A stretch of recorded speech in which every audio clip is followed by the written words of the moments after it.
Друзья, приветствую вас, утренний обзор. Давайте рассмотрим текущую ситуацию на рынках, какие ожидания в эту пятницу и какое видение, куда с утра и в течение дня будет движение по рублю, доллару, евро, нефти, золоту и другим активам. Итак, у нас сегодня в соответствии с календарем событий в 10:30 важная статистика по Германии, которая покажет, как себя чувствует экономика, и соответственно здесь у нас по евро возможны варианты. Далее в 11 часов аналогичные данные по еврозоне в целом, но я думаю, Германия здесь играет решающую и ключевую роль. Потом 13:30 решение по процентной ставке. Ну, я думаю, здесь вариант вполне предопределен. Это поднятие либо на 0,25, либо, возможно, на 0,5. Сейчас, наверное, все-таки будет 0,25, потому что ситуация, как вы видите, немножко успокоилась. Если никаких новых канделябров не начнется, то, в принципе, на текущем этапе увеличение процентной ставки на 0,25, оно вполне адекватно и вполне оправдано. Так, давайте посмотрим, что у нас по России с новостным фоном. Ну, во-первых, сейчас вводятся ограничения, и, скорее всего, это примет, ну, скажем так, характер, который будет действовать в течение определенного времени, когда будут либо новости, либо будут действительно отрезать от американского рынка, если это ведется через российское юридическое лицо. Такой тренд наметился, и он, как вы понимаете, связан с геополитическими рисками. Американские брокеры и компании, которые предоставляют соответствующие услуги, они очень часто просто боятся рисковать, и чтобы не привлекать лишнего внимания, им проще отрезать этот маленький кусочек и не иметь потенциально никаких проблем. Так, далее. Правительство рассматривает ограничения на вывоз металла из России. Но, к сожалению, все ограничения, они приводят либо к дефициту, либо к росту цен, либо и к тому, и к другому. Почему здесь может возникнуть дефицит? Да элементарно. Могут просто придержать товарные запасы, которые есть, либо создать какие-то схемы по введению, которые увеличат себестоимость, увеличат трудозатраты, и как следствие это приведет к удорожанию и дефициту. Как это ни парадоксально, но все ограничительные меры, они порой приводят к совершенно противоположным результатам. Особенно если не осуществляется контроль обратной связи, причинно-следственной связи, то есть, например, что-то делается и какая на это реакция. Если это в оперативном режиме не отслеживается, то порой ограничительные меры приводят к самым чудодейственным последствиям. Так, ну и вот в Соединенных Штатах появилась новая тема, это повышение корпоративных налогов, и, соответственно, сейчас все движения на рынке, они проходят в связи с этим вопросом. Так, друзья, ну давайте вот посмотрим, что происходит глобально. Baltic Dry, по сути, стоимость морского фрахта вот-вот улетит в космос. Тут уже цель движения вырисовывается в район 4000.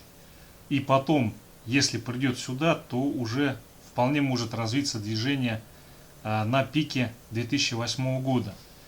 Вот это движение, оно уже крайне негативно, потому что оно развивает издержки, и, соответственно, весь экономический рост, он превращается в надувание пузырей, вместо того, чтобы реально восстанавливать экономику. Тема очень чувствительная, потому что морские перевозки, это практически все, это основной способ транспортировки грузов во всем мире. Никто еще ничего лучше и дешевле не придумал. И поэтому вот это движение, оно уже говорит не о том, что все хорошо, экономика восстанавливается, а о том, что это восстановление в любой момент может начать захлебываться из-за раздувания пузырей. Так, далее дневной таймфрейм, десятилетние американские трежеры. Здесь идет игра вокруг значения 1,55. Вот если устойчивое пробитие возникает и уход вниз хотя бы на 1,51, то это вызовет дальнейшее движение. Вот. Ну и в данной ситуации, по крайней мере, пока движение будет до 1,4, 1,3, это позитив для рынков. Дальше посмотрим, потому что на историческом этапе, когда начинала снижаться доходность по облигациям, это всегда было признаком какого-то трэша. Сейчас все шиворот на выворот, и поэтому здесь движение до какого-то размера будет говорить о том, что рынкам фондовым стало хорошо, а далее, возможно, и начнется какой-то трэш. Так, далее китайский фондовый индекс, дневной таймфрейм. Открылся он сегодня в отрицательной зоне. Это связано с тем, что вообще рынки начало колбасить после того, как в Америке вновь поднялась тема о корпоративных налогах, об их увеличении. Но сейчас он отбился от нижней границы и, соответственно, он пытается на этой неделе пробить 5130-5150 и закрепиться уже как бы выше вот этой консолидации, которая была с марта месяца. Если такое произойдет, это будет позитивным знаком, и на следующей неделе мы можем увидеть дальнейший рост. Если не произойдет, то движение вот в этом боковике, оно будет продолжаться на следующей неделе и, возможно, еще в течение 1-2 месяцев. Так, далее S&P, SFD на фьючерс. Вчера он несколько отпадал, и сегодня он пытается восстановиться. Но у него первая форпост остановки это 4120, а вообще уровень 4080. Пока этот уровень не пробит, все вот эти движения не более чем коррекционные откаты. То есть сейчас идет проторговка на хаях. Ничего страшного на текущий момент не происходит. Да, подняли тему налогов, но никакой серьезной просадки это не вызвало. Но не так все хорошо, если смотреть на VIX. VIX вчера на фоне этих разговоров о налогах отскочил и закрылся уже выше 18,5. То есть это говорит о том, что все-таки тихим сапом, но он начал двигаться наверх. Вот в этот сектор он не вернулся, и скорее всего в ближайшее время такого возврата не последует. Так, далее индекс доллара, дневной таймфрейм. Но здесь у нас идет попытка разворота и пробоя сильного уровня. Но пока он не пробит, здесь так и будет движение в рамках вот этой консолидации.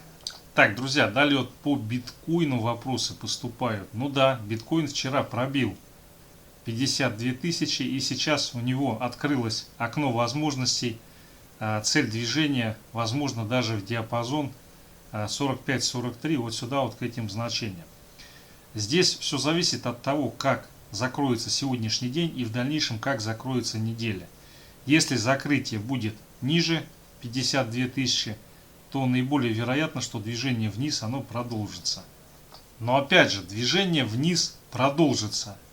Мы можем с вами посмотреть исторический график криптовалют, и на текущий момент у нас получается, что цены на криптовалюты они все равно отскакивают и все равно возвращаются наверх.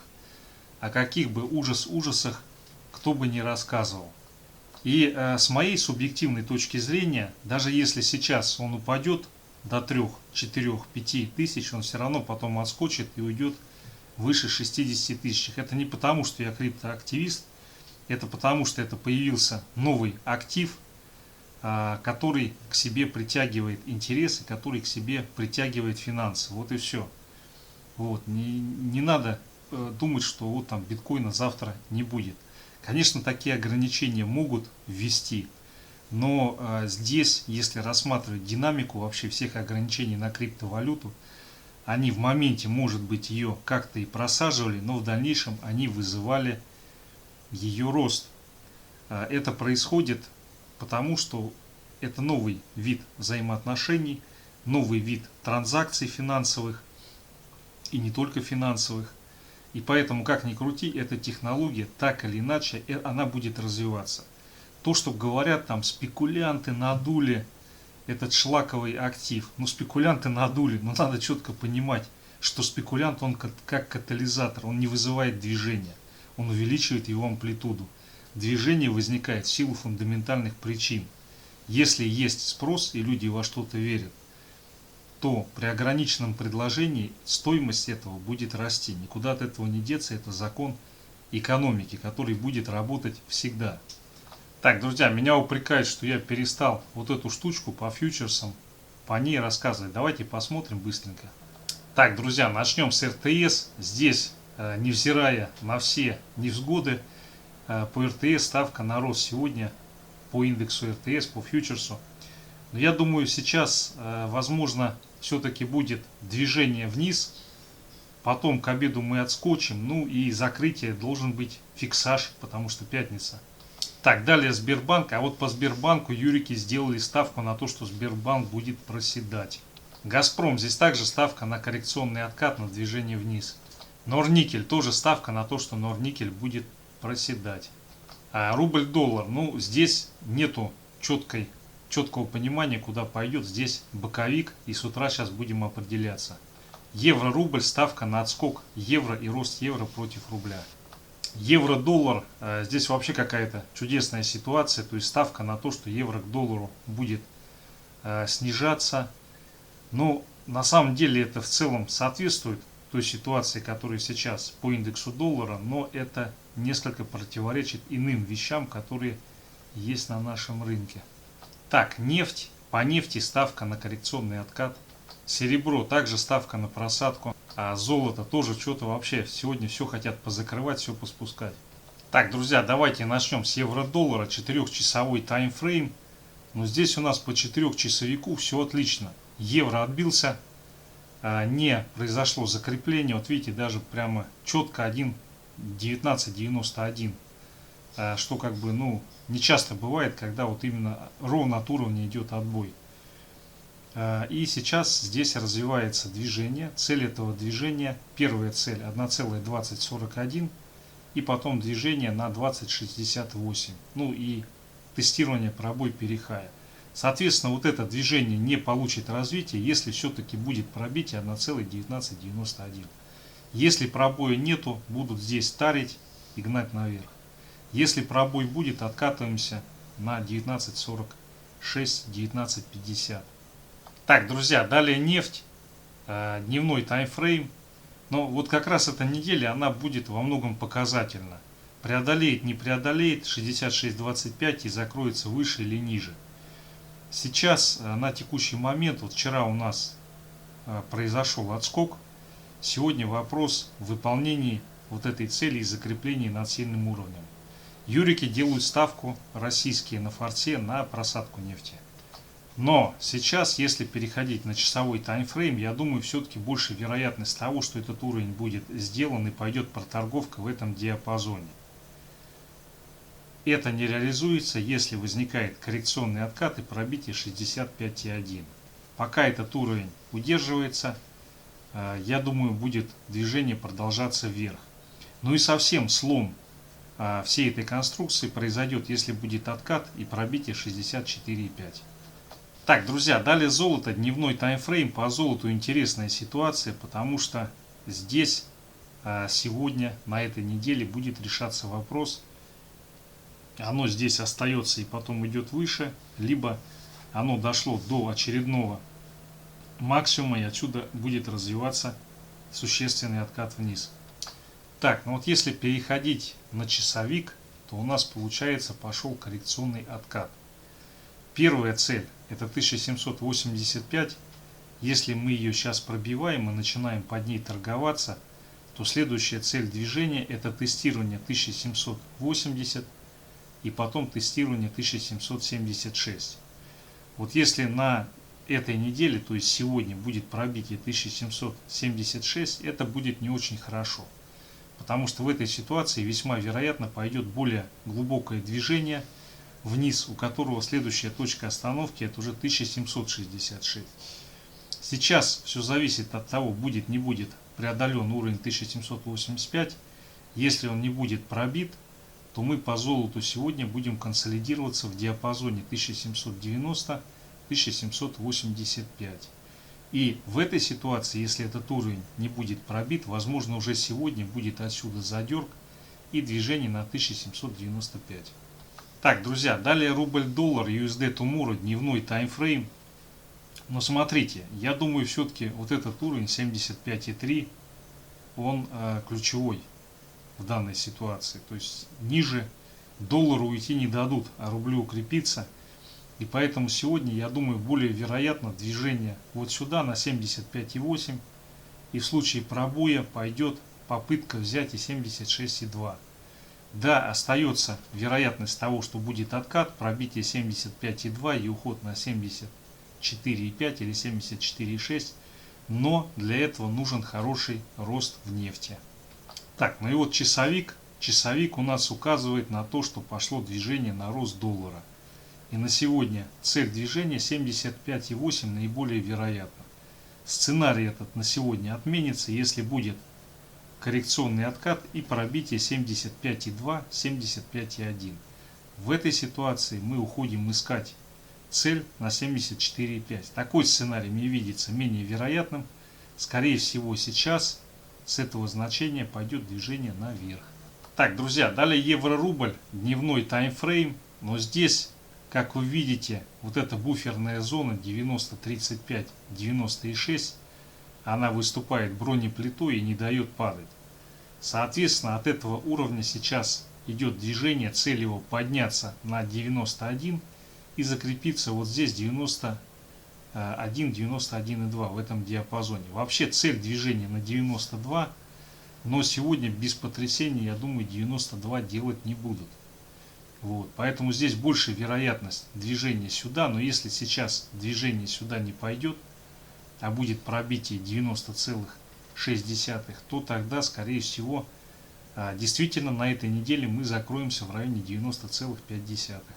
Так, друзья, далее РТС. Юрики сделали бодрую ставку на рост в РТС, то есть они жаждут, чтобы отсюда все-таки было движение на 152 тысячи. Но сейчас на текущий момент я не вижу никаких оснований для такого бурного оптимизма. Скорее всего здесь отбой от 148 300 и движение, первая цель это 144 500 вот сюда вот. Далее пробитие 143 143 500 выводит на нашу давнишнюю цель 141 тысячу.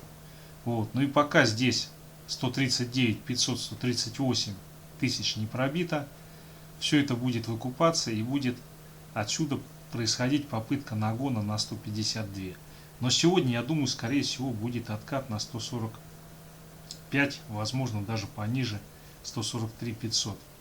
Так, друзья, далее Сбербанк, дневной таймфрейм. Вчера было восхитительное движение, но оно почти дошло до верхней границы. Немножко не дошли. На текущий момент особых драйверов для того, чтобы добить и уйти выше, не наблюдаю. И поэтому здесь более вероятен коррекционный откат. Цель его тестирования на пробой 286,5. Ну и в случае пробоя движение сначала 282,5, потом 278.